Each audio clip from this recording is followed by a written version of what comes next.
4 years, that's all it took. 4 bloody, world-changing years that didn't just put the United States to the test, but completely reforged it.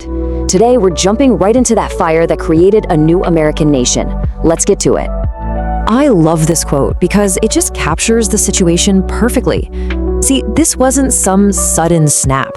For decades, these tiny cracks had been forming. The pressure had been building and building until the whole thing just couldn't take it anymore. The shattering, it was pretty much inevitable. So what was that final tap on the glass? Well, as you can see here, it all comes down to the election of Abraham Lincoln in 1860. Think about it. A guy who wasn't even on the ballot in 10 southern states is now the president. Just months later, Confederate cannons opened fire on Fort Sumter, and that was it. The time for talking was over. The carnage had begun. Okay, so to really get a handle on this war, we have to understand why the House was so divided to begin with. This whole thing was really the violent finale to 3 deep, long simmering tensions that had been pulling the country apart for years. First, you had this massive economic gap. The North was all about industry, factories, and free labor. The South, on the other hand, was an agricultural society whose entire economy was propped up by the institution of slavery.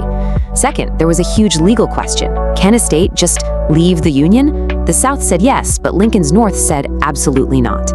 And finally, you have the undeniable moral crisis of slavery itself, crashing head-on with a powerful abolitionist movement that was gaining steam in the North. And you know, these weren't just abstract political debates. They created 2 completely different worlds, 2 different ways of life. So let's look at the actual numbers and see what these 2 sides looked like right before the fighting started. I mean, the difference here is just, it's staggering. Take a look at these figures. The Union had more than double the people, way more than double the railroad tracks for moving troops and supplies, and, get this, 90% of the country's manufacturing. On paper, this war should have been over in a few months, but it wasn't. And that just goes to show how much strategy was going to matter. And this slide right here shows you how those numbers shaped the whole war. The Union, with all its advantages, came up with something called the Anaconda Plan, and it's exactly what it sounds like. They wanted to use their massive navy to block off southern ports and literally squeeze a Confederacy to death. The Confederacy knew it couldn't win a straight-up fight, so they played defense. Their goal was to make the war so bloody, so long, and so expensive that people in the North would just get fed up and demand an end to it. And you know, for the first couple of years, it kind of looked like the Confederate plan might actually work. The war was brutal, it was costing a fortune, and a lot of people in the North hated it. But then, everything shifted. The entire trajectory of the war was about to change. And this is really the biggest question of the entire conflict, right? The war started as a fight to hold the country together, to literally preserve the borders on a map. But it grew into something so much bigger, so much more meaningful.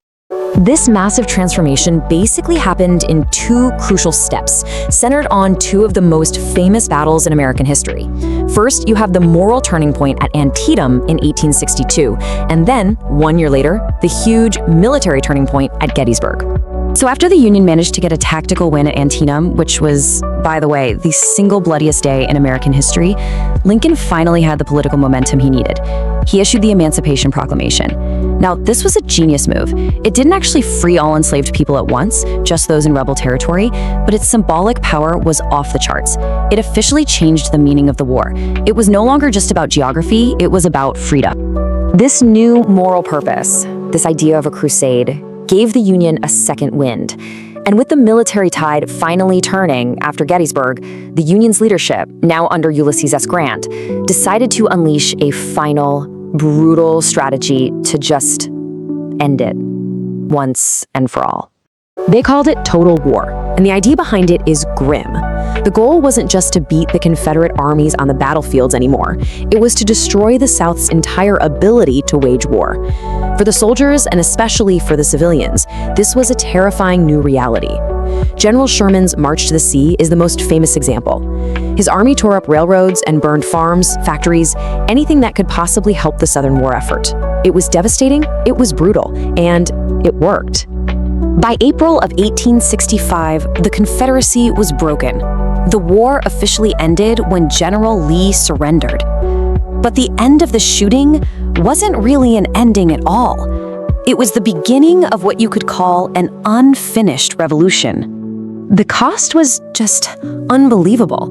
Over 620,000 Americans were killed. That was about 2% of the entire population at the time. To put that in perspective, more Americans died in the Civil War than in World War I, World War II, the Korean War, and the Vietnam War combined. But out of all that sacrifice, a new nation was truly born. And this little shift in grammar says it all.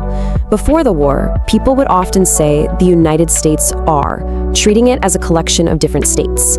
After the war, it was always singular. The United States is. The war had forged one singular, indivisible national identity. And yet, that revolution was incomplete. Yes, slavery was abolished, but the fight for real equality was just getting started. The house had been rebuilt, but fixing the damage would take another 100 years. And you could argue it's still not done. Which leaves us with a final thought to chew on. What cracks from that original shattering are still with us today?